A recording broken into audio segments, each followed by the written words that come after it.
fait exprès sur une affaire, excusez-moi, mais mineure, archi-mineure, on a fait exploser le Maghreb. C'est ça la situation aberrante qui fait que tous ceux qui ont conscience de l'intérêt stratégique du Maghreb pour ses habitants sont scandalisés. Le Maroc ne transigera jamais sur cette question du Sahara, ce que l'on ne veut pas comprendre. Et ce n'est pas, je le répéterai jamais assez, ce n'est pas le Marzen. Ce n'est pas le Marzen, c'est le Maroc. C'est les forces politiques marocaines, toutes les forces politiques marocaines, de la gauche jusqu'à la droite. Et pour de bonnes raisons. Il faut connaître l'histoire du Maroc, on ne le connaît pas, malheureusement, on est dans une ignorance mutuelle. On considère le Sahara comme étant partie intégrante de son territoire. C'est un pays qui a été non pas colonisé, mais morcelé, démembré. Et s'il avait suivi les règles du droit international, le Maroc n'existerait plus aujourd'hui. Donc c'est une histoire particulière que le Maghreb n'est plus. C'est ça qu'il faut déplorer.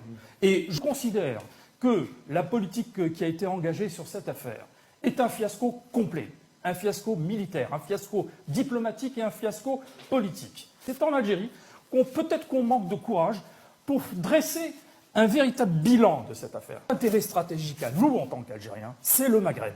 Tout ce qui peut contrarier le Maghreb doit être écarté. Et cette politique que nous avons menée a amené à la destruction du Maghreb, avec tous les risques stratégiques qui y sont liés.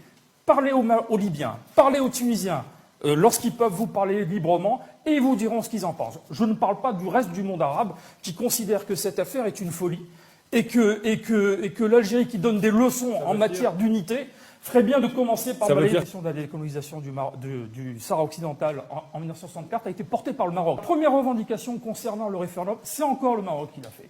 La question n'est pas tellement la question de référendum, c'est la question de qui vote.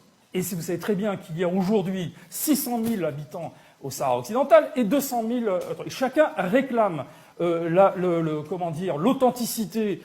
Au recensement de 1975, il y avait 75 000 personnes recensées par les Espagnols. Il y avait une population aussi minuscule sur un territoire aussi vaste. Toutes les manipulations sont possibles. L'autodétermination est en réalité souvent le prétexte qu'utilise l'impérialisme pour démembrer les pays.